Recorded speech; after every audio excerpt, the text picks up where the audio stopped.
Ladies and gentlemen, the show we've all been waiting for. Paranormal Buzz Radio is proud to present REP Paranormal and Friends with your hosts, Kim Purvis and Allison Robinson.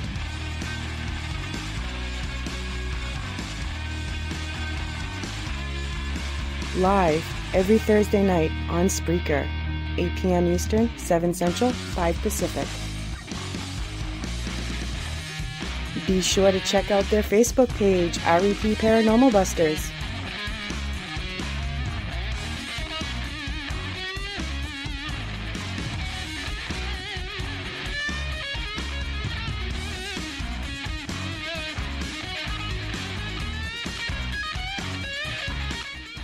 The views and opinions expressed in this podcast by the host or the guest do not necessarily reflect the views of Paranormal Buzz Radio or its sponsors. Use of any material produced by Paranormal Buzz Radio without express written consent is strictly prohibited. For information on everything Paranormal Buzz Radio has to offer, visit our website, paranormalbuzzradio.com. Like us on Facebook, follow us on Twitter and Instagram.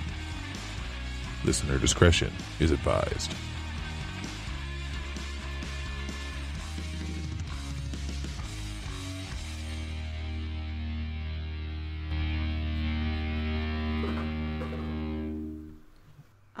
Welcome everybody to another night of REP Paranormal and Friends. We have a special guest tonight. We have Dr. Michael Terzi on. He is an angel medium, Reiki master, and a spiritual teacher, and an optometrist. So welcome. You have quite the long list there. Yeah, well, I'm trying to add to it slowly, I guess, just making sure I got all the quality titles in there, But thank you for having me on. I really appreciate it, and looking forward to doing the show here. Thank you so much. Yeah, absolutely. Absolutely. So how did you come about knowing that you were like an angel whisperer or medium? Oh, well, kind of an interesting story. Obviously, I was usually in the science field for most of my life. As a kid, I had a few little paranormal experiences here and there, but it wasn't anything that was really too amazing to the point where I couldn't kind of explain it away. That's what we kind of do. We kind of just think about, oh, that was kind of weird, but then it could have been this or it could have been that. And so as a kid, I had a couple of things, but that was about it. And then going into college and going into medical school, I was all about the science, all about medical, just trying to get to the point where I can be in a position to help people in any way that I can. And that was kind of calling to me in the moment. However, when I was in medical school, going through the motions, I started to get all of these really bad panic attacks that would happen to me all the time. And that wasn't me. I was always a pretty kickback kind of guy going through high school, going through undergrad. I was always, I studied. If I pass, I pass. I don't, I don't. I was always just kind of there. In fact, I would even try to help my fellow classmates sometimes every now and then if they were struggling or getting stressed out. I would just try to calm them down a little bit because, hey, you did as much as you could. But then I started having those same kind of issues, and I didn't know what was really going on. So much to the point that even after any kind of test or things like that, I would be driving on my 2-hour-long commute home, and I would be having these panic attacks in the car. I would be crying, I would be screaming, I would be like, what is wrong with me? It was so intense. And I'm like, this is not me. Why am I feeling this way? And it wasn't even as if it was anything that was super significant that happened that day. And so I told my wife about it finally after about, 2 or 3 months of it actually happening to me. Yeah. And, as most guys do, I kind of kept it in and didn't want to share it all, Mm-hmm. And I didn't want her to have to deal with it. And so then finally it got to the point where it was just getting too crazy and I had to tell her. And she says, well, she's listening and she's taking it all. And she says, well, maybe you're an empath. And I said, well, what's an empath? She was like, I have no idea. Let's look it up. And it was one of those little jokes that we tell because she just kind of got this download. She just knew that maybe you're an empath. It just came out of nowhere. And I'm looking it up. And as a doctor, I go, oh, I have all of these symptoms, even though they're not really symptoms, But I was looking at it like, this is me. This is what's happening to me. I'm feeling all of these emotions from everybody else as if it's my own, because not only was I getting emotion during all these things, but I was getting these weird thoughts in my head. Mm-hmm. Like, oh, my dad's going to kill me, or, oh, I should change my answer from A to B, and it was all these things. It was just clouding, and it was just making my head just this big jumbled mess. And I had no idea what was going on. And that turned out that it was this. And as I started to go through this, trying to figure out, initially trying to turn it off, but realizing that I couldn't, I just started trying to go through the motions, trying to figure out how can I use this to my advantage. And as I was trying to learn from it and go through my experiences and embrace being an empath, I saw my first human spirit. And it was something that was incredibly jarring, and I wasn't expecting it. And it was a silhouette that eventually, as I connected with it, I guess you could say, became a little bit more clear. And then I saw a decent picture of who this man was standing in front of me, but I couldn't hear him yet. It was still, every time he opened his mouth, I would get that ringing, that and it's almost like the Charlie Brown teachers, it was like wah, wah, wah, yeah. And I was like, man, I'm sorry, I can't hear you, but I could feel and sense some of what he was saying, so I was able to communicate somewhat. And eventually he left. I saw a few other spirits, same thing, just this weird ringing. My empathy was getting too strong. I was still trying to see patients. It was getting in my way of passing exams as I was finishing up things in medical school, and I just didn't know what to do. And so finally I just had it. I was sitting in my room just with my wife, and I was breaking down, getting all upset. I just want to be a doctor. Why is all this happening to me? This is not what I wanted. This is not what I expected in my life at this point in my life. I'm in my 30s now. What is going on? And so finally, I just was just yelling and breaking down. My wife was being super supportive and loving about it, of course. And then outside my window, there was this amazingly brilliant white light that just started coming towards me. And I started freaking out because as I would look at it, I wouldn't see it. But again, it was kind of like a spirit where I would look down, and this light was so bright, so much so that I even closed my physical eyes because it was just so bright, it was blinding. Oh, wow. But as it got closer, I felt this amazing warmth and this undeniable, unconditional love just started pouring into me. And I even started to just tears just streaming down my face. And it wasn't even like an ugly face cry. Like I wasn't even really crying. Yeah, I know. It was just tears just going down. And I was like, what is happening to me right now? Right. And then I finally heard my first thing where it came closer and it said, Michael, I am your angel. I am your guardian angel. And from then on, it was just kind of, I was just so overcome by emotion at that point. And learning about him and talking with him and feeling him, I started seeing my wife's angels. I saw the rest of mine. I came out of the spiritual closet to my parents and I saw their angels. Oh, wow. And I saw my sisters, and it just kind of snowballed to the point where people started hearing about it. And I started to do guardian angel readings for people. And as that happened, I then realized by taking, actually we were doing a little stay vacation in a small mountain town out here, that I could actually communicate with not just my angels and people who are living, but I can see spirit and also talk with their angels. Because even though you are not living anymore in a human body, your angels never really leave you. Just some spirits that might be stuck or might be lost or confused in a home or a business or wherever they might be, just can't see them because they're in a lower place at that moment. And so I was able to then communicate with their angels. And that kind of snowballed into a paranormal thing where I started doing actual investigating, but also using my abilities as a medium to be able to talk with their angels and talk with the spirit. So, yeah, it just kind of just snowballed into all of this within the last 3 years. And it's been kind of crazy. So. Oh, wow, that's awesome. Now with this and your job, do you ever have one of them come up, like you have a patient or something in there and then you start to get the feels of the vibes or anything like that? Oh, yeah. And it would happen all the time at first because I didn't understand my boundaries because I maybe at first glance, maybe people don't see that in me, but I always want to help and I give way too much. My angels told me initially, and I say it for people during readings too, sometimes we give too much unto ourselves. And so when that was happening, I would try to do both. I'm trying to do an exam and then also trying to listen to the spirit, or in between patients, I would try to listen to the spirit, and it just got too crazy. And so after a while, I kind of made up the joke that I would send them to the waiting room because I'm like, no, I'm with somebody right now. Like, this is a boundary right now. Mm-hmm. You need to be able to stay over here until my lunch break or until this. And most spirits will understand if they're sentient enough to kind of get it, which the ones that would actually come into the office are pretty understanding. I mean, they want the help and they understand what I'm saying. So they'll usually, back off for a little bit. And it's just about keeping those boundaries, calling on my angels to help me keep those boundaries, especially if it's something that's crazy negative that might come my way. Mm-hmm.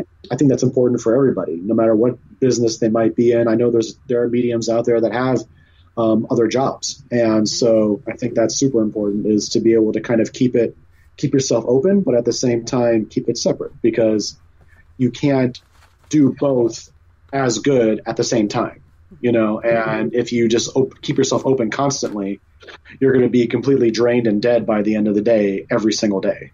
So, because you're putting yourself into your profession and then also putting yourself into your other profession. And when you're doing two at the same time, it just gets to be too much. So yeah, it happens.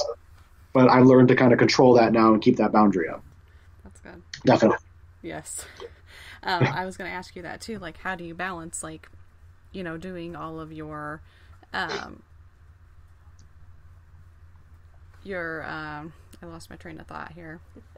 It's okay. The word's right there on the tip of my tongue, and I can't think of it right now.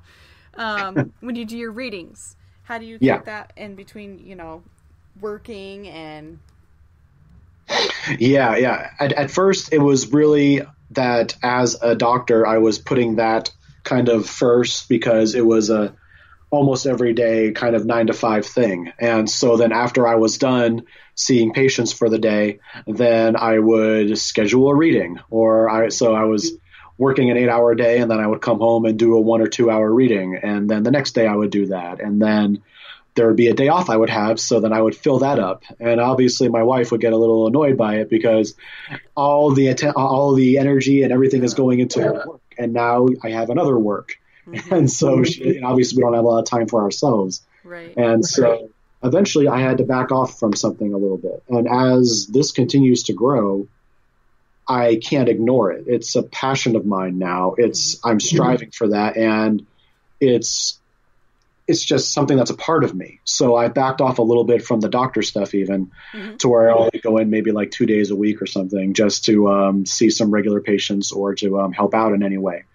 And now I'm doing this like almost every day. Before we started this today, I had 2 readings. And so tomorrow I have about 3 or 4, and, just kind of just snowballs into that. So yeah, at first it was tough to juggle, especially since my readings are usually an hour now. But at first they were 2 hours, because I was learning how to channel it. I was learning how to understand them, because they're a little bit different than speaking with a human spirit. So it was a little bit more difficult for me to get things at first. So I would say it's a 2 hour reading to people. So then I would work all day and then do a 2 hour reading. It would get kind of crazy. So eventually I had to learn how to balance it. You're right. And it wasn't easy, but I got there, and I'm at a decent place now, especially with, obviously all the terrible things that happened with COVID. It was also one of those things that kind of helped us understand and get a perspective on things, kind of like a reset button, I've been saying to people. The angels kind of saw it as a reset button for some people. Now, all the terrible things that happened during it, tragic, and there's nothing that I could say to make anyone feel better who's lost a loved one or has been sick. But for some of us who have been affected in different ways, one of the positives out of it is for us to really take a look at what's really important to us. What do we truly love to do? What are the things that we need to pay closer attention to, as opposed to just getting buried in work constantly? And it helps us slow down a little bit. And that's what I had to do, is I saw that this was something that was more important to me. This was something that got most fulfillment. And I feel like I'm helping people a little bit more than I am even just prescribing contacts or glasses, which is a noble profession, and it's really great, and I do like it. But at the same time, I'm getting a lot more out of this. And so, yeah, learn how to juggle it that way by finding out what's most important. Absolutely. Now, how does this, okay, so you became a Reiki master, but then you also do one that you call like angel Reiki. Yeah. So can you explain that a little bit? Sure. So yeah, as my mediumship continued and I was doing angel readings for people, my angels kind of pushed towards more also physical healing. And because I'm a doctor, because I went through, now I'm an optometrist, so obviously I'm not a normal MD, but I always was interested in the healing. I was an EMT for a little while, and I was always kind of interested in that. And I learned about Reiki from somebody, and I thought that it was interesting to hear about energy healing, because my former self would kind of look at that and be like, really, they're just energy? Like, because obviously science background, science guy, doctor, some of them don't really understand this kind of stuff. And that's how I was. But now coming into it, talking with the angels, them always telling me about energy, and me seeing it now myself, seeing auras, seeing the energy of spirits and angels, it was something that I was really interested in. And so I did a little research on it, and I found somebody to be able to teach me. I did the original Usui branch of Reiki, which is the one I think that was founded back in the 20s, I think, the 1920s. And so I learned that one. And when I was finished with that and got my master's in that, I felt as though I was still missing something. And so then my angel said, well, there is this part of it. And so they kind of taught me a little bit of how they do energy healing. And because of, I guess, the way my own aura is, or the way my energy works, I was able to kind of mimic some of what they do. Now, obviously, I'm not a miraculous healer. I'm not going to touch you and you're going to be healed instantly. But I'm going through and I'm using the Usui method with these extra techniques that my angels taught me. One of which is using my angel mediumship to be able to help. When I have someone come in for Reiki, I don't have them tell me anything about what's wrong with them. I just say, okay, you come to me for Reiki. This is how the Reiki works. All you have to do is either sit down or lie down, get comfortable, just relax. And I'll take care of everything else. And then I connect with their angels, and the angels tell me where to go. Where am I going to be moving the energy? Where are there blocks? Which chakras need the most work? Is there stagnant energy here? Is what's actually happening? Is it an emotional root? Is there a spiritual or a physical root to the issues they're having?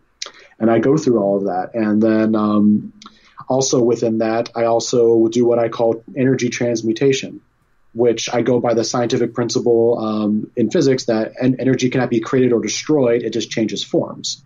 And so I know this isn't true for every Reiki master or every Reiki practitioner, but what I was taught is that you take the energy and you ground it out through the feet. So you're pulling the energy out and then it goes out into the atmosphere. But the way I saw it was that you want energy conservation. It's not quite as efficient. So, I mean, we're pulling all this great energy out that they had that's just in a negative space at the moment. So what I do is I take it out and I take it in myself and I transmute it into a more positive healing energy and give it back to them. Since it was already their energy, it just goes right back to them. But now it's in a positive light. So that was a technique that they taught me as well. So just being able to connect with the angels, to be able to do that kind of technique as well with the original Usui method, I kind of made a hybrid of angel Reiki. And there's a few more things that go into it, but I don't have to go too far into the little minutia. But yeah, it was basically just me being able to connect with the angels, to be able to connect with people on that level, and to be able to kind of help them not just pull out the energy, but to also give it back and to help them to be able to heal, because that's what Reiki really is promoting the self-healing within the body already. And it was really great because as I went through it, I started to see a lot of really amazing results. There were some people that came to me with hypertension, and I was able to help them fix that, and then they would stop taking medications that had these terrible side effects for them. I mean, there's, these are just little examples, obviously joint pain and things like that. It was really cool. And then I saw how great it's been for other Reiki practitioners, seeing how it's a little bit more mainstream now. When you hear about different things in the paranormal or spiritual world, a lot more people know about Reiki. I mean, there is even Reiki practitioners in doctors' offices now. And there's Reiki practitioners in hospitals and hospice centers. So it's really a passion of mine to be able to do this stuff, because not only do I love doing the readings and everything like that, but the healing aspect helps to be able to give you that extra understanding into the world where science and spirituality can kind of come together and complete the picture. Wow. Yeah, that's pretty cool. That's pretty awesome. Well, thanks. I like it. I mean, no, yeah, it is. It's really interesting. It's really awesome. Now, like, when you do this, I mean, do you do like any events? Do you do any expos or anything like that? Or you just do it from your house? Or how does that work? Like when you do the Reiki? When I do the Reiki.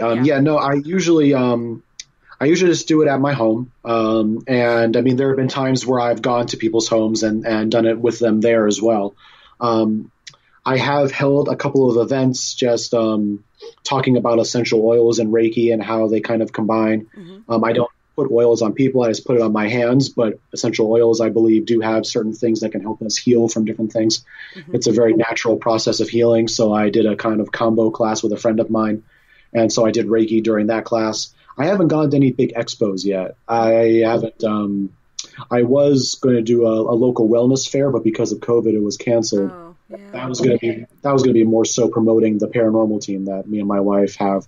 Otherwise, I didn't. Honestly, I don't even know. Are there a lot of places out there that have expos that do Reiki there? I don't even know. They do a lot of those things. They do a lot of readings. There's Reiki. Yeah. There's a lot of those. Awesome. Yeah, no, I was in Iowa. Yeah. So it's actually kind of interesting to see. I haven't had it actually performed on me. I've kind of thought about it, but I've seen it, and it's pretty interesting and pretty cool to see. And there's quite a few of them, that do it. So no, it is interesting.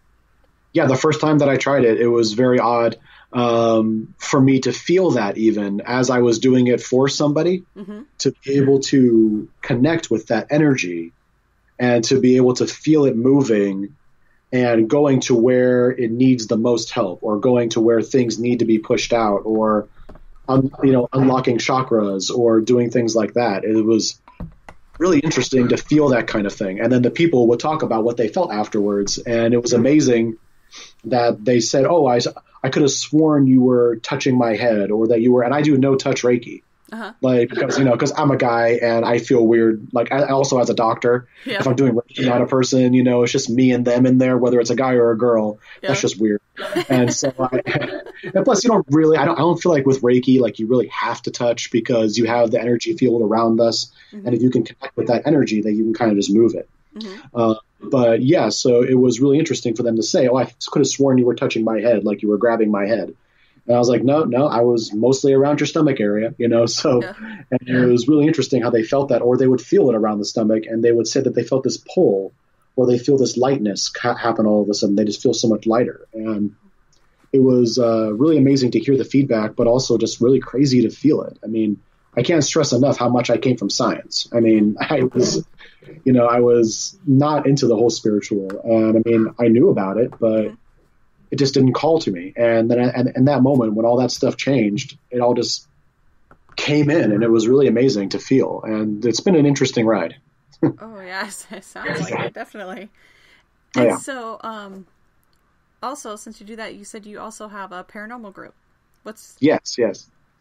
So my wife actually created the group because she has been with me whenever I have any of these interesting experiences. Like, she's always around. She's like my best friend, so we're always going around doing stuff together. And she was there when I had my first experience of trying to help a soul understand that they don't have to be here anymore, to talk with them, to empathize with them, and to kind of help them do what I do during the Reiki, as I take in some of the negative energy they have, transmute it, and give it back to them as positive, but to also just kind of help them understand that they're good. They don't have to be here anymore, and to hear their story and talk with them. And so she felt as though it'd be great to be able to do paranormal investigating, to really get out there and to have people know about it, because the ones I did were just kind of by chance. I would just happen to see a spirit here, and then I would kind of help, and I would help them understand that they could move on, and then they would move on. But there's all these people that you see the television shows where they go in and they get all the evidence, which we still do. We still use equipment, but then they say, okay, I think everything's all right, bye. And then they would just leave. And no offense to anybody that does that, because maybe they just don't know what to do next. Right. Like, I didn't, I just understand that maybe they felt, okay, we did the investigation. Now they know that what's going on is real. Maybe that will help. But then the homeowner is still kind of left with the spirit. And then we often forget that 95% of the time, the spirits that are around us are still people. You know, we have souls. They are souls just without a body. And so now they're left wondering what's going on. You know, I'm here, yet no one's able to kind of, you know, they're still stuck. And so she formed and named the group called RISE. And it stands for Rise and Inspire Soul Empowerment. And yeah, I love the acronym. I love the name. It was super awesome. She's really creative. And she created my website and our RISE website. And it was really great. I also have two other people that were clients and students of mine that I found to be very capable mediums actually joined the group as well. So the four of us will go out to different businesses and homes. We've been to a couple of little famous places here and there, but we're mostly just trying to be of service to people. And we use our powers as mediums, our gifts as mediums, as well as paranormal equipment and things like that to kind of give physical evidence, but then to also say, hey, this is what we're feeling, to connect with the spirits, to connect with whatever energy is there, and to help them understand that they can rise, kind of, you know, shameless plug there, they can rise up with their own power, that we don't have the key to heaven, we're not magic, and we're not going to be able to push you up. All we can do is kind of help you and support you along the way. And we've been able to help a lot of different spirits. And people would say, oh, well, there's no real proof that you're really doing that. Well, I mean, there are times where we do this. I mean, every single time people say, yeah, nothing is here anymore. Like there was, and now there's not. You know, I mean, and so that's proof enough for me, whether people believe in what we do or not. There's plenty of people that have believed in it, asked us for help, and it has worked. And they were so thankful for it. And we also helped the soul, not just the homeowner. They were stuck. They were sad, lost, angry, confused. You know, not everything, I've said in other interviews, not everything is demonic. You know, people think that everything, if it's some sort of negativity or some sort of heavy energy, that it's a demon. And so then they will call in a priest or they'll call in this or that. But usually it's just a human spirit. That feels like they're kind of lost, angry, confused, sad. They're on a lower resonance, a lower vibration, and they need help. Well, what help is it if someone comes in saying, I damn you to hell, go back to hell? That's meeting negative with negative, or provoking them, or trying to do all this stuff that you're not showing respect to the people. They're people. They're not your little toys or playthings. You know, I mean, it's like they have feelings, they have emotion. And they need that extra help. And when people don't understand that, it's meeting negative with negative at that point. I mean, if you're angry and I come at you and I yell at you saying, stop being angry, or, you know, kind of provoking you, it doesn't make you feel any better. So we meet that negativity, whether it be angry or sad or whatever other emotion it might be, with a positive light, talking with them, understanding them, letting them know that we're help, empathizing as an empath should be doing. You know, and so we're using that to be able to help them understand that they're okay. You're not really stuck. And then I call on their angels to come in, just as people say when they're doing things, your family members are there waiting for you. You know, the family members are there too sometimes, but their angel is always there. They just can't see them. And so as they continue to kind of rise up, raise their energy, they see their angel. And it's amazing. Like I get chills sometimes. Because I can't even like fathom how amazing it is. Like the first one that I ever helped was this little boy. And I'm writing about it in my book right now because I've also had time to start writing my book finally. And this little boy was stuck in a place that wasn't even his home anymore. It had been turned into like a restaurant. And this poor little spirit had been there for who knows how long. And when he was finally able to understand that he could find his family somewhere else, not here, his angel came. And angels are massive, like they're humongous. So, I mean, he came down, and the boy looked at him with tears in his eyes. And he looks at him, and he just says, finally, I'm okay. And he jumps up, and he gives the angel this huge hug. And I'm just watching all of this, and I'm like, holy shit. I was like, this is amazing. Like, he's going to be okay. And the angel just kind of looked at me and kind of nodded his head. And then they were gone.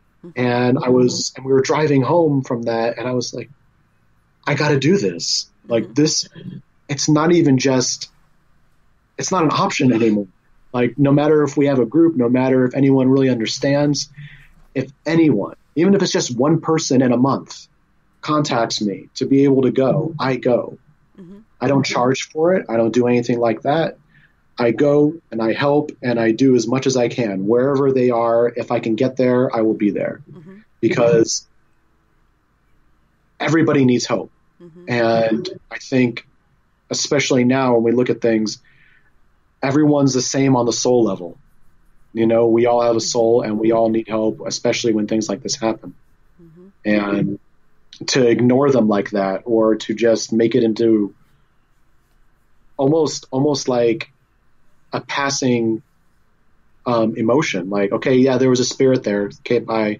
Mm-hmm. It's just kind of sad. Like you would feel slighted too. Mm-hmm. And so it was something that I really wanted to get into. So that's why we started doing it. And that as well has been a very interesting ride. We come across a gamut of different souls and different people needing help. But it's been very rewarding. Didn't you go to Italy? We did. Yeah. I saw a little blip of that. Oh, that's cool. How was that? Yeah. We found out about, because we went to, what was it called? CryptidCon in Kentucky. My wife is from North Carolina, so we were visiting her family and learned about CryptidCon. So we just kind of drove up, it was like 8 hours or something. It's a long drive, but still, we wanted to go. And when we got there, there was somebody there that I had been talking with for a little while. Her name is MJ Dixon, and she's from, she's originally from South Africa, but she lives in England. Mm-hmm. And she has happened to be there because she has something called Sage Paranormal. Over in England. And there aren't a lot of paranormal groups over in England. There's a few here and there. But she's been really involved in production and in a lot of different things. And she hosts this thing. It was like a paranormal cruise. And so she told us about it. I thought that it was amazing. We saved up some money and we went. And we went with some friends, in fact, that live locally here as well. And it was really awesome to be able to go because amazing energy in Rome. And then we took a train up to Venice. And then Venice is where most of the paranormal stuff happened during the paranormal cruise, because we got to go to Poveglia Island. Obviously, it's not open to the public. I cannot comment on how we were able to get on the island. But we were able to go, and we were only able to stay there for a few hours, but for obvious reasons. But it was pretty amazing to be able to go there. Poveglia Island, if people don't know, has a really awful history. There was used during the plague as a place to send plague patients away from the mainland. And so hundreds of thousands of people died and were incinerated there, and their ash is still in the soil to this day. As well as there was also a hospital for the mentally ill that was also established there. And supposedly some pretty horrific things happened during there, including the mysterious death of the head doctor, who either committed suicide or was pushed from the bell tower. No one really knows for certain. It was really amazing to go there, not just because of the crazy energy of the spirits that were around, but the island is just reclaiming everything. Like, just to see all the vegetation just kind of take over and all these crumbled buildings, and to feel the spirit that were still there. Yeah, it was kind of mind-blowing.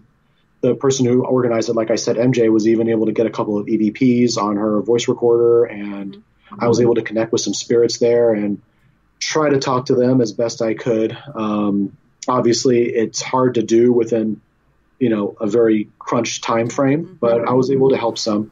And it was really amazing. And then Venice itself, we went on a street tour around Venice, and there was a guy telling us about all the haunted locations that were around the immediate area. And so that was really amazing. Italy, going to different countries like that. I was able to go to England and actually see MJ again, and she had her own event, which was really cool, over at Coombe Abbey.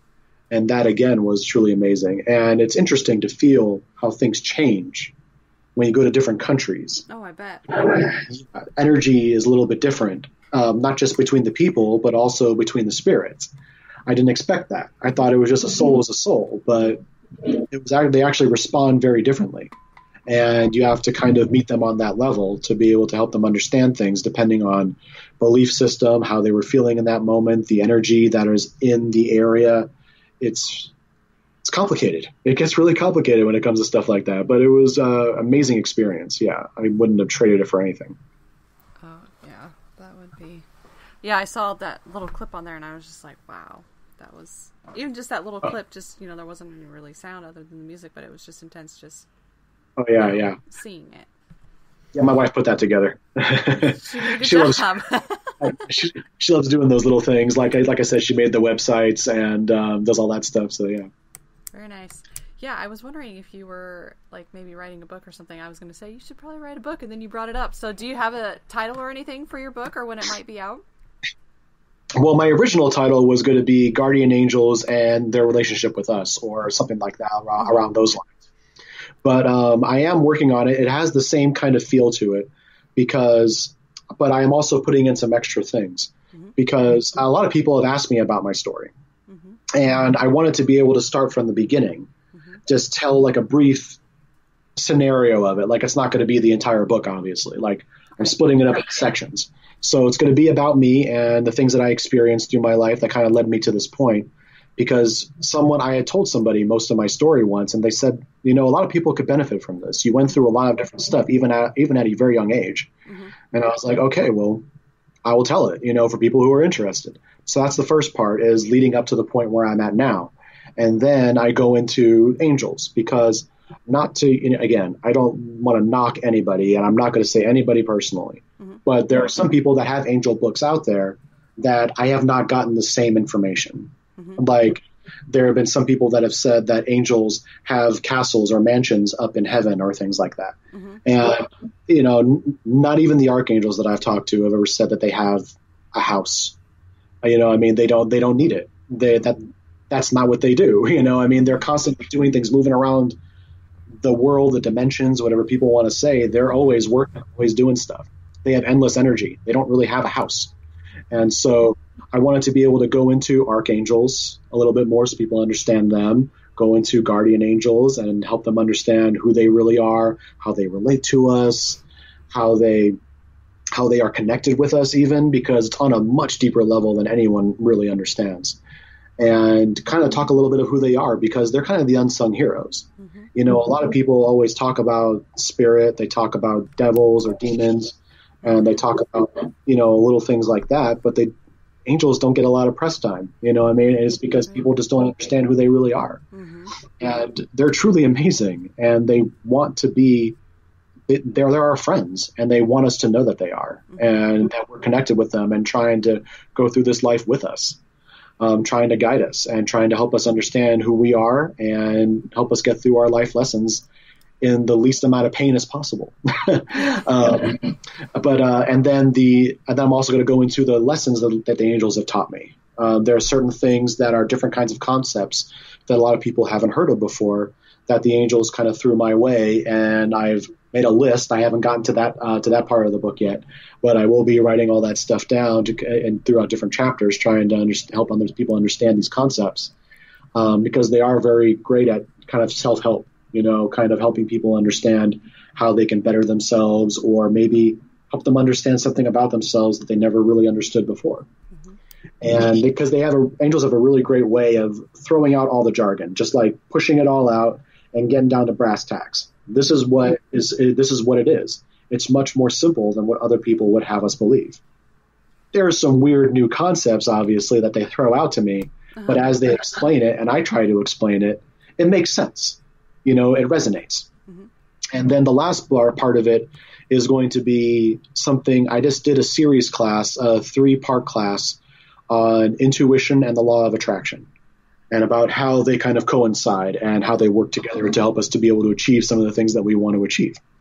And so that's going to be the last part of the book, because I got all that information down. I did the class. It went very well. I didn't have like a humongous number of people because I didn't want that, but I originally wanted 12. I ended up getting 14. So people really wanted to respond to it. More wanted to come in, but I said, I just wanted to keep it right here because I wanted it to be personal. I want people to be able to ask questions. And I also wanted to get feedback because I want to know exactly how people are taking it and if they're understanding it. Because I just want to throw in a bunch of stuff in a book and then hope people get it. Right. Yeah, exactly. Yeah.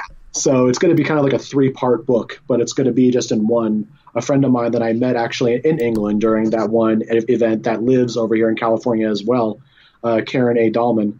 I did a YouTube video interview with her after I gave her a reading, which was cool. She suggested it because she's authored a few books. And she said, you know what? Everything you're telling me, throw it into one. And I'm like, oh, really? Like, it'll be kind of big, I think. And she'll be like, no, I think people will like it. And I said, okay, cool. So I'm about halfway through. And then hopefully I'll be able to get an editor to look at it. And I have a couple of places that I might be able to go for the publishing. I've already looked into that. So we'll see how it goes. So hopefully, yeah, exactly. Like I've done a couple of interviews since I started it, and they people have been like, "Where's your book? Where is it? Where can I get it?" I said, No. I said I wasn't done yet. I'm not done yet. And they're like, oh, okay.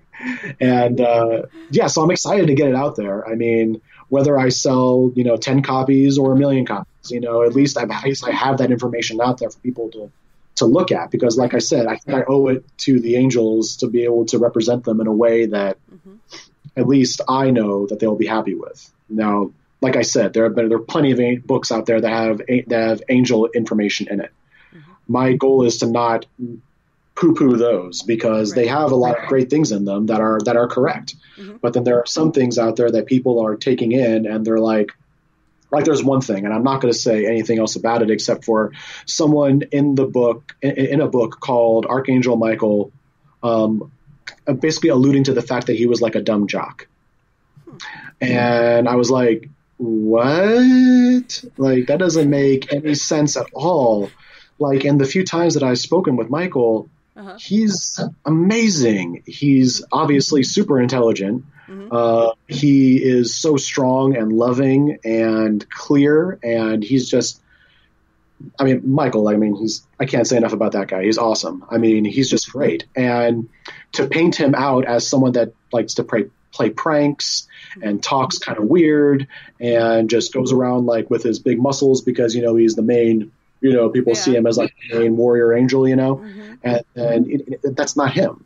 It's just not him. And it was kind of weird for me to hear that. And so that's why that's what motivated me to be able to put this stuff in there, so that people can really understand and know what our angels are really like, especially our guardian angels, because people know a lot about Michael, Gabriel, Raphael, Ariel, Uriel, all these big archangels that get all the press time. Right.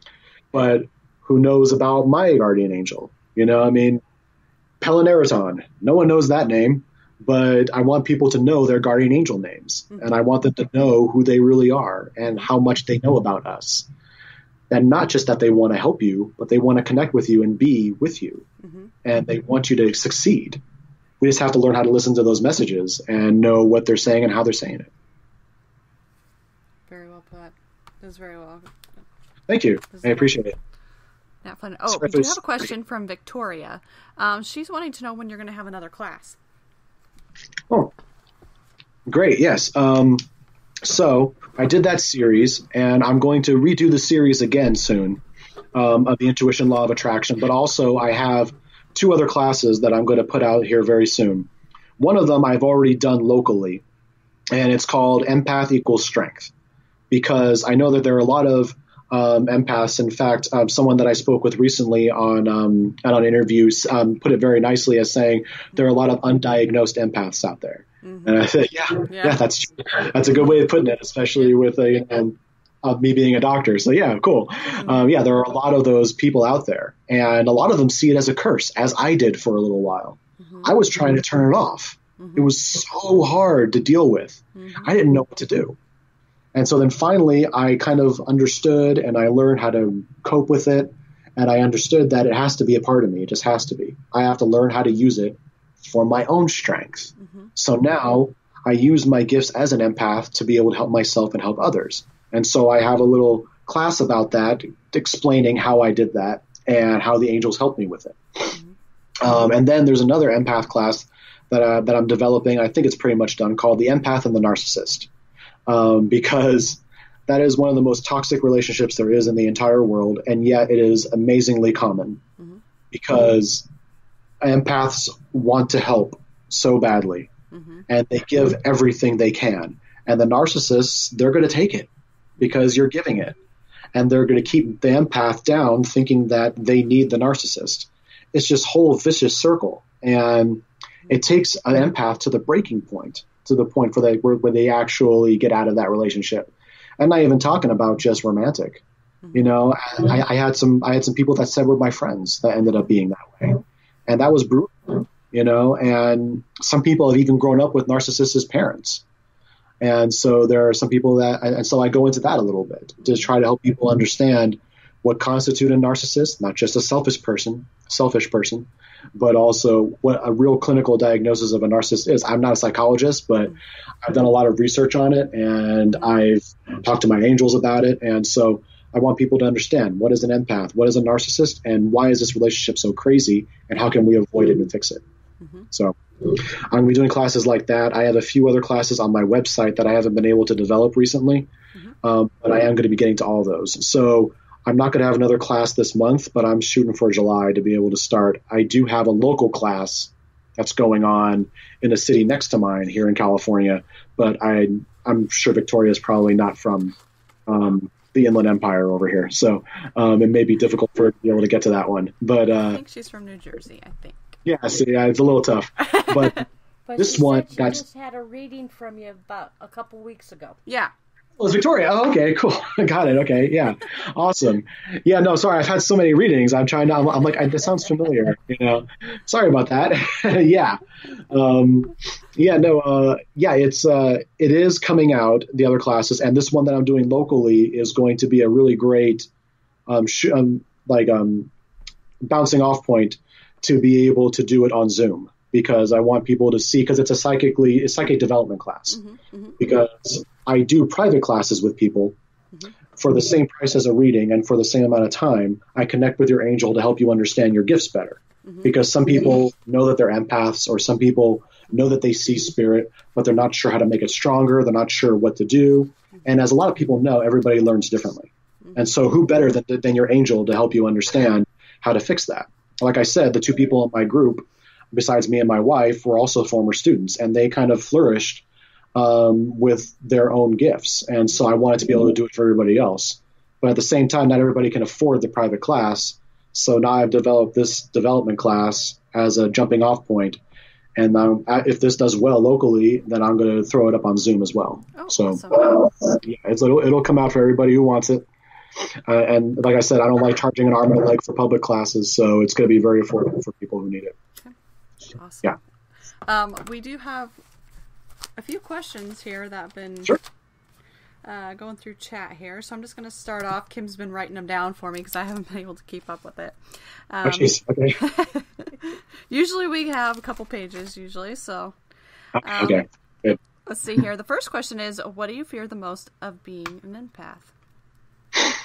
What do I fear the most? When I just started out as being an empath, the thing that I was afraid of the most was how much it was taking over my emotions, how much it was actually controlling me. I didn't enjoy it. It wasn't something that was ever me. I'm not a perfect person by any means, but I was usually pretty calm and collected as a guy, as an adult. And as all of these things came in, I was afraid because I wasn't able to understand what was really happening to me. It seemed like it was out of my control. And no matter how going with the flow we all want some sort of control, especially over what we feel. We want to know that we can control that. And I felt like I couldn't. And that was one of the things that really scared me.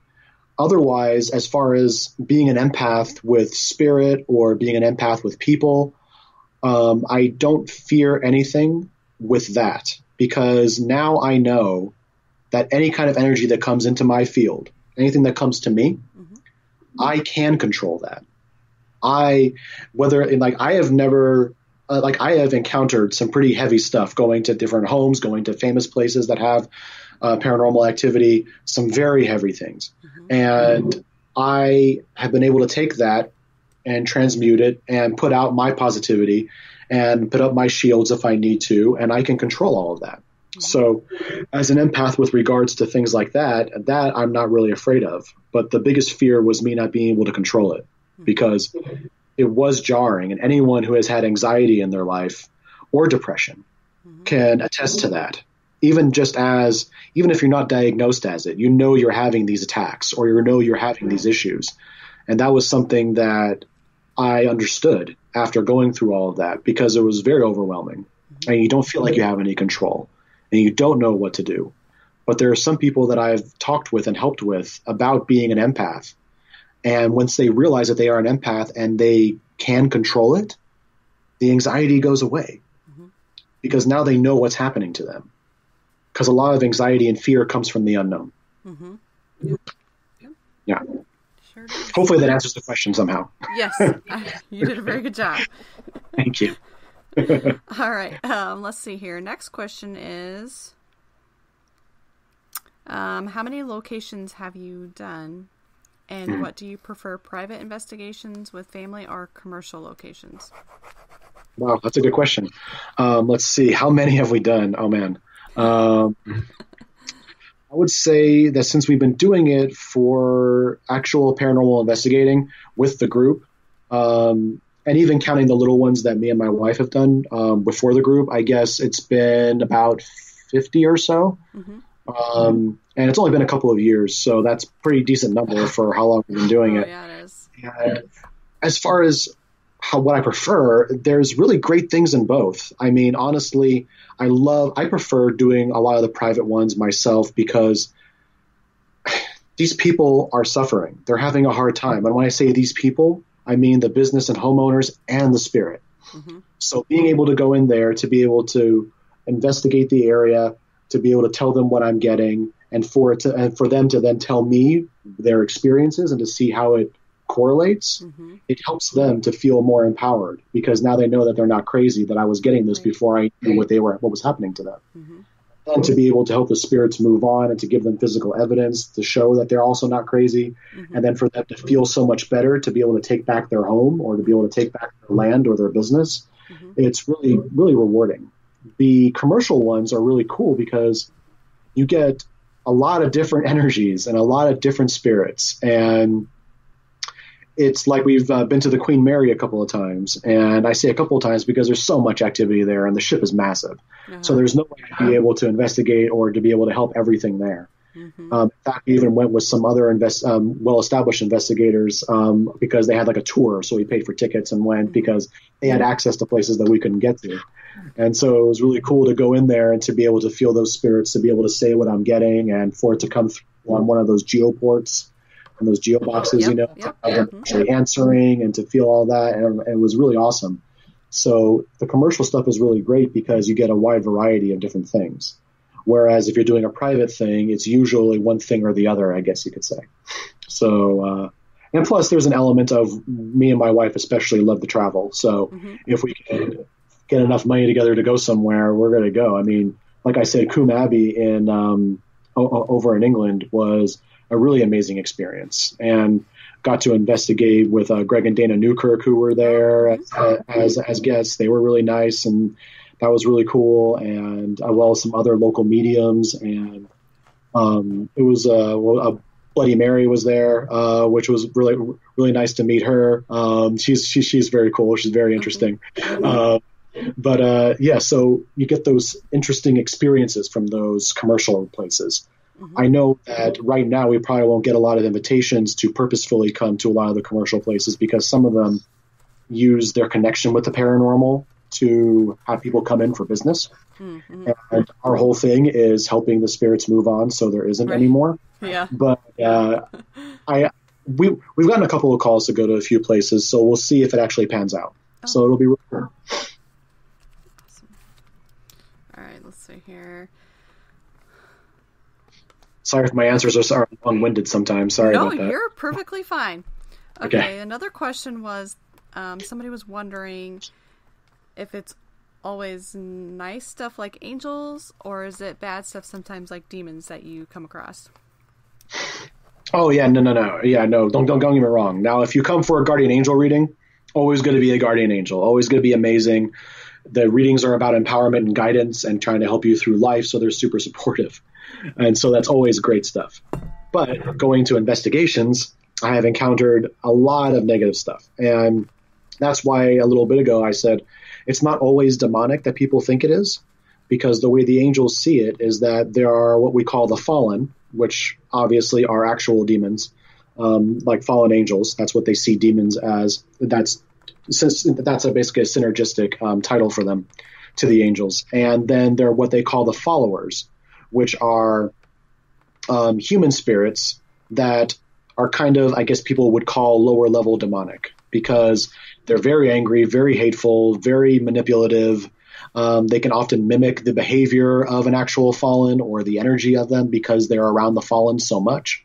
And they're really just being manipulated by the demons, by the fallen, to do their bidding. But they see themselves as being able to then manipulate other people to be able to gain power. So I've come across plenty of followers, and it's been kind of crazy, kind of nuts. They're now demons. They're actually extremely, extremely rare. No matter what people tell you, it's super rare to come across anything that's an actual demon.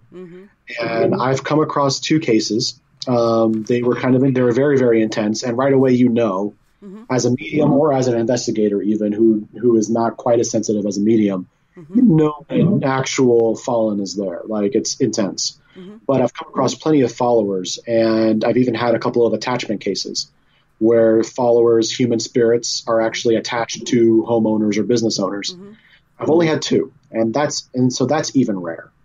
But yeah, plenty of negative stuff. I definitely come across that, but we specialize in that because I honestly, I'm not afraid, and neither is my wife, and neither are the other members of my team. And we go in there and we take care of business because we know that we control whatever comes into our territory. Honestly, I don't want to sound cocky, but any kind of negative energy that comes into anyone's energy field, really, if you have the strength within yourself and believe in yourself and your angels, you're going to be fine. You're going to be okay. It's when you give that power away through fear or anger that these negative spirits are able to then take advantage of that. And so I'd be lying if I said I hadn't been startled during certain investigations by recordings or things falling or falling off a shelf or, creaky old places, and things like that. Right. But when it comes to a spirit, I see it, I feel it, I know it's there.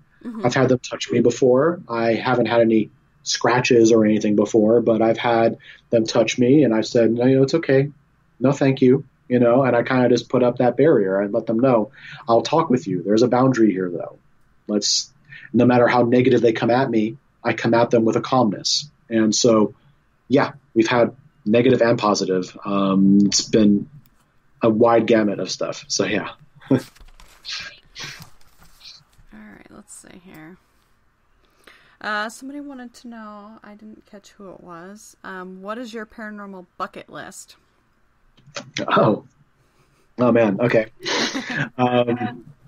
Well, there's a lot of places that we want to go. First of all, one place as far as a paranormal activity and even people would say a variety of paranormal activity is one that some people might know about, which is called the Hoia Forest in Romania. I want to go there so bad because just the crazy stuff that I felt, even just watching the shows. Like me and my wife were a big fan of the original Destination Truth with Josh Gates because he was very charismatic and it was very entertaining and they went to a lot of amazing places. But when you look back at those episodes of the Hoia Forest, oh man. And then we've looked up things like there's a lot of crazy energy over there. And I'm pretty sure there's some negative stuff over there that we definitely want to go check out. So it's places like that are on my bucket list, honestly. I definitely want to go to the what was it called? Well, definitely the Lizzie Borden house because we haven't really do that because we're on the West Coast usually. And then oh man, I'm totally drawing a blank right now. My wife is going to kill me. It was man, I cannot remember. I think it's called the Bel Air House. And it was on an episode of Paranormal Lockdown. And I could tell right when we were watching it, there's so much activity there. So I definitely would love to be able to go there if I was ever able to. As well as there are a few hotels and things like that have a lot of interesting activity that I would like to experience and see. And as well as anywhere else, I know that there's a lot of paranormal activity and some negative stuff over in, and I don't know what it's actually called, but they call it the suicide forest in Japan. Oh, That's yeah. up Fuji. Mm-hmm. Like I want to go to all these complicated places, Yeah. as well as there's a castle, I believe it is either in Ireland or Scotland that some people, investigators have gone to that has a lot of activity. So yeah, we want to travel and we want to go to all these crazy places, so yeah, definitely on my bucket list. Yeah. Well, the price. Yeah, the price, yeah. Some of them are a little pricey. Yeah, But, just like they're talking sponsor in me. chat. That's totally. What was that? They're talking about Lizzie Borton's house. It's $2,000 a night. Yeah. Yeah, we'll see if maybe I can get in there and everything. I am a doctor, but I'm not that kind of doctor, Yeah, so no, definitely won't be able to go to something like that. Yeah, no, and if people want to sponsor me, I would love to accept it, There you but go. There you go, yeah, guys. yeah, I mean, it'd be truly awesome to be able to do that kind of investigating. But again, I would have to have the consent of the people that for those actual hotels and places like that, because I do realize, like you said, Lizzie Borden House is $2,000. Well, I mean, if I actually do come in and people aren't getting experiences anymore, then the thing might go down. So obviously the attendance. So we'll see if I ever get asked there. Yeah. Let's see here. So I need to know, let's see, next question is, what problems have occurred during channeling? Problems. Yeah, any problems Okay. while you were channeling? Well, I guess I could say that when I first started doing readings, the biggest problem that I had at first was being able to, like I said, be able to hear the human spirits. Because at first that was a little bit difficult for me. But then when I connected with my own angel, I could hear him, and then I could actually, over the course of a few weeks, start to hear human spirits a lot more. So the hardest thing for channeling for me was at first I was just getting messages in my head and not being able to use my clairaudience at all. As things started to change and I started to get better at it, that became easier.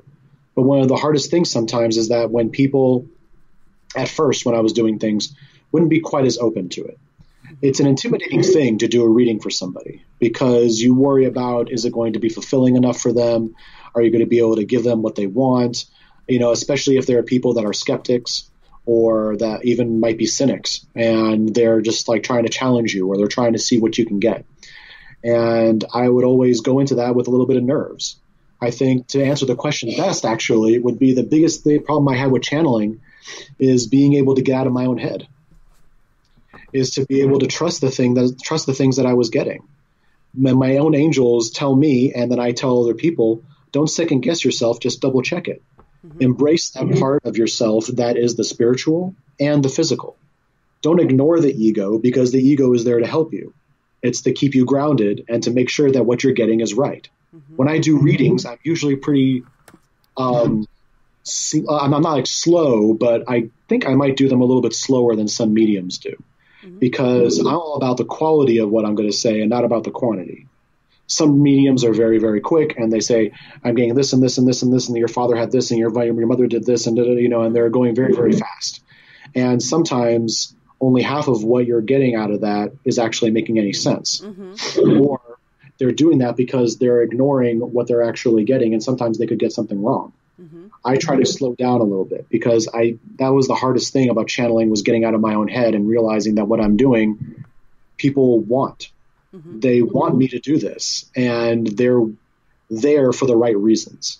And I have to not worry about the fear of failure. I have to be able just to go forward with it and do what I've been called to do. Mm-hmm. And the other thing that's a difficult thing about channeling is when you go into a home and you're doing channeling there, trying to get them to pay attention. I mean, honestly, the spirits there don't know what your intention is. They don't know you from a hole in the wall, mm-hmm. And they see you and they're like, what, you're trying to talk to me right now, dude? Like, who do you think you are? You don't know who I am. You don't, where are you coming from right now, Mm-hmm. And I had to learn how to come at them from their own level.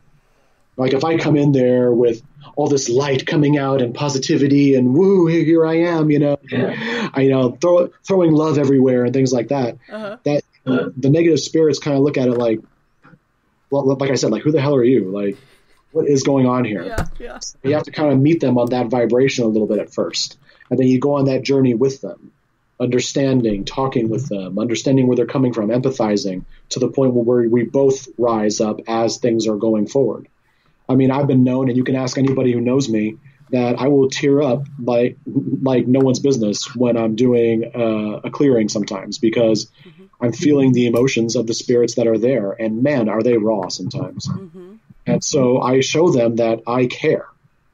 And so that was the hardest thing about channeling, is getting to that point where I could get them to pay attention and to understand that we were actually there to help and to not just screw with them. So, right. Yeah. So I think those are probably the two hardest things. Hopefully, again, that answers the question. I'm hoping. You are. Let's see. And then there was another question. Have you ever had an angel get mad? Well, it depends on the definition of mad. My own angel gets mad at me on a daily basis. It's the only time that angels really get upset is when we fail to learn from the mistakes that we make. And we keep on making the same mistakes over and over and over again, or we keep hurting ourselves, or we don't pay attention to the things that are around us. They get frustrated when we don't hear their messages, but that's okay. They know how hard it is for us to do that. That's why they try to make it as obvious as they can. It's just a matter of just paying attention to that intuition, that gut feeling that we get. But an angel actually get mad. So yeah, he gets frustrated with me. And there have been times when angels curse, actually, which is an interesting thing, because they don't see it as cursing, but they know how it impacts us when we hear it. And so I always joke, and I'm not sure what I can say on the show. You can say whatever. It's Oh, okay, gotcha. Because the first thing that my angel ever said to me, I left out in the beginning, was as he came into me, Michael, I am your angel, I am your guardian angel. And he said, now cut the shit. And I'm like, what? I'm like, did my angel just curse at me? Like, what did I do wrong? And I still felt all that love, but then it was like an impact. And I was like, what do you mean? He's like, this is who you are. Accept who you are. Stop pushing it away. Stop fighting it. Like, he was mad, but at the same time, loving. So, and it really got me going, and it really snapped me out of it. And so I appreciated that from him always. And I always looked to him like that was amazing that you did that for me. As far as other angels getting mad, I have had angels get really upset when we do encounter a fallen, which I said, I've only been a couple of times. But my angels do get very defensive. They get very upset. Still so much love and support around them. But at the same time, I guess that would be almost as if you would akin that to a mother protecting their child from something that they don't know is going to hurt them or not. So they get defensive and upset, and they come in like a shield, and I see them, their energy changes, and it gets super tense. And they're like, no, you're not doing anything right now. Like, you're staying all the way the hell over there, man. Like, you're not going to touch my guy, not going to touch my girl. And I allow myself to feel a little bit from the fallen because of who I am. I had that experience, so I'm okay with processing that. But my angels are very wary when we come across stuff like that. And especially when we come across followers even that are not very great people in this life. I've come across murderers. I've come across rapists, things like that. And you can feel the anger from an angel, but at the same time, a pity, because you know that something happened to that person in that life to make them turn down that path of maliciousness. And then, of course, their own angel is pretty pissed off too, that they stuck in their life, and now they're even stuck here still doing that, So mad is a very broad term, but hopefully that answers a little bit of that, is that angels are very much like us. They run the gamut of emotions. And so I haven't had one yell at me before, but I have had them get frustrated. So, yeah. Let's see here. We have time for a couple more questions here. Sure. What Sounds are your great. views on shaman? On shamans. Okay, wow. I haven't had that one. Anyone asked me that one yet on an interview.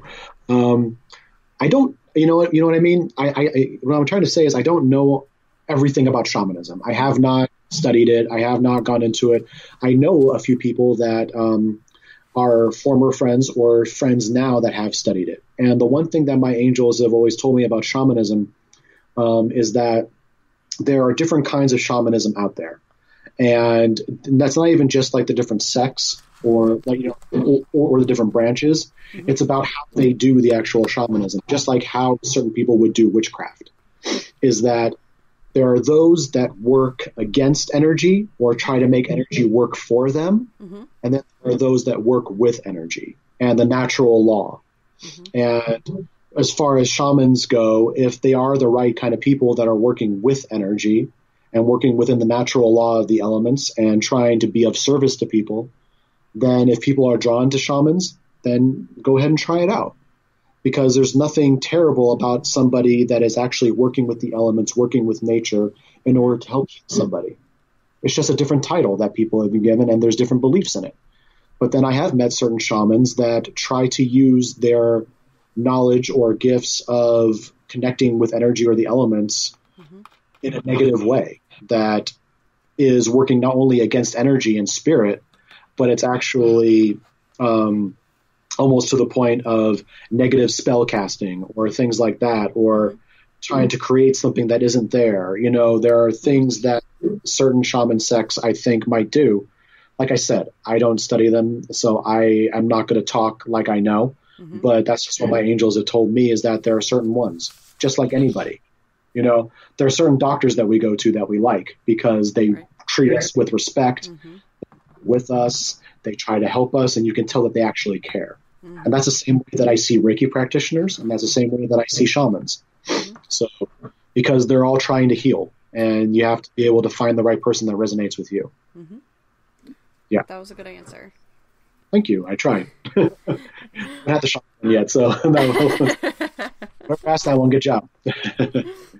Okay, so this is a running question that we have. Darren asks everybody during our shows, what is the one thing in the world that you would not want to be haunted?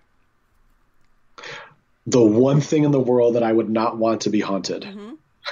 Oh. Okay. That I personally own, or just like as anything? Yeah, like something, an object that you would not want to be haunted. I think probably a lot of people say probably the toilet. I don't want any kind of spirits anywhere in the bathroom. Like in the toilet. I also, up until recently, had I saw Chucky at a very young age. So I also don't want, and I also don't love haunted dolls. That's now, that one too.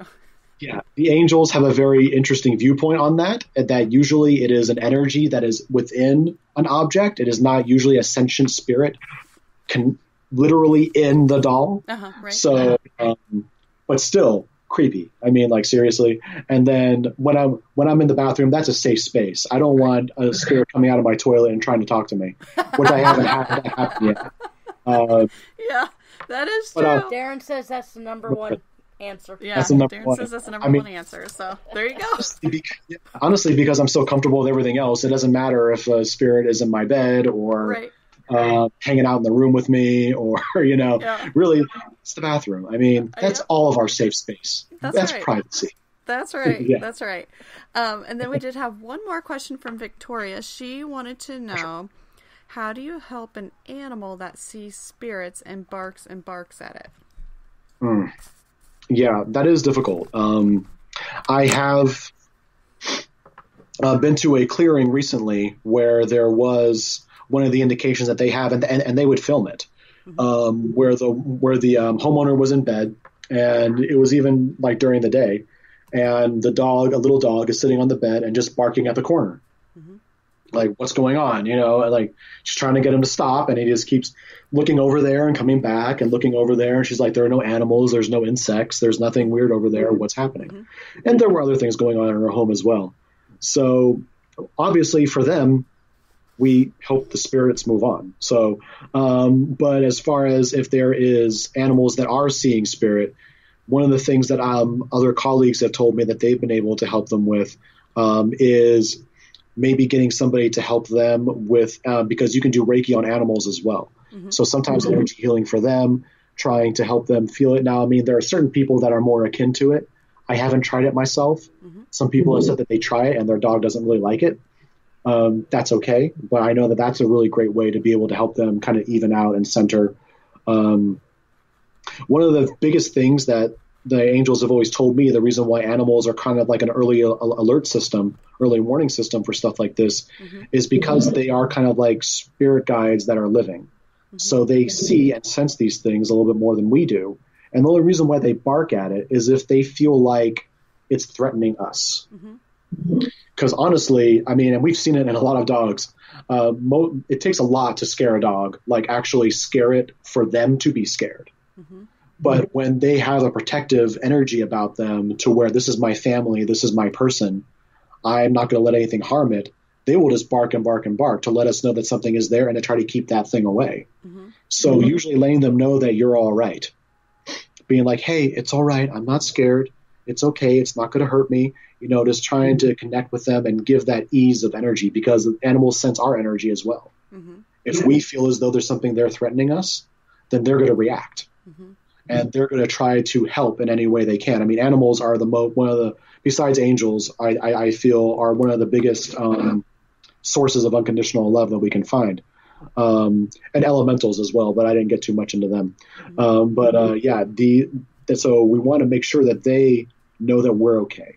So connecting with them on that level is one of the best ways that I've heard of, as well as the Reiki. Otherwise, man, you know, have me come out. I'll help the spirit move on, and then they won't be barking anymore. So, yeah.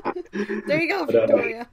Yeah. So hopefully that helps a little bit. I haven't asked that one yet either, so that was good. There you go. All right. So before we wrap up, where can people find you? Where can they follow you? Look up your information, anything on classes? Yes, definitely. I do have two websites. The first one is angelwhisperermichael.com, and that's the one that's directly to me. It talks about my services, my classes, what I do there. We try to update the classes on there, the workshops area, as much as possible. Like I said, I don't have anything current at the moment, but I'm working on stuff for July. And to book readings and things like that, you can definitely go on there. There's a contact form. And there's also riseparanormal.com, which is the group's page. So if people are having issues with spirit, or they want to know a little bit more about other team members, they're more than welcome to come onto that website. My Facebook and Instagram are both at Angel Medium Michael. So you can find me on both of those platforms as well for stuff like that. And you can definitely contact me there for scheduling, Reiki, readings, whatever you may feel as though you want. Email, Facebook messaging, and text messaging are always better to contact me with. I leave out phone calls because I've been getting a lot of phone calls, and, I bet.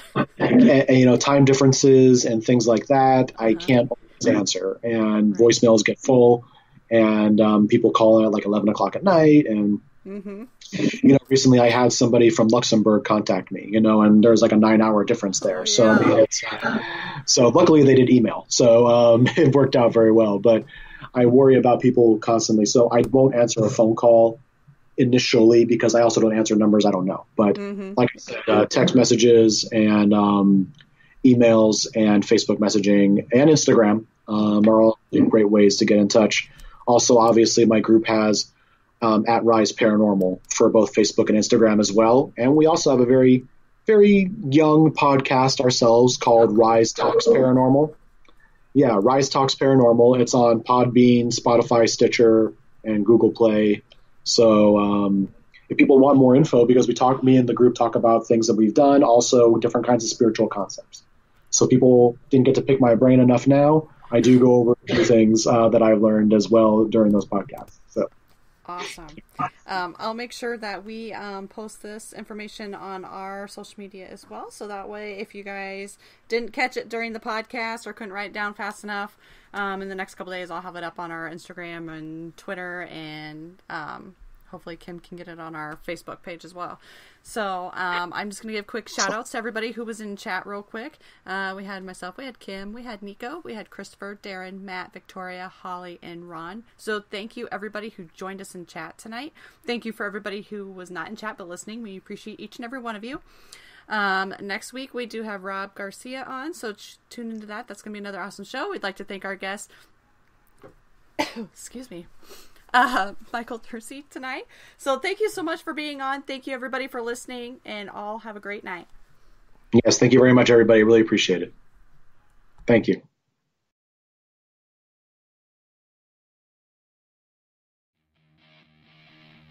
Thank you for listening to REP Paranormal and Friends. Be sure to check out Kim and Allison on Facebook at REP Paranormal Busters.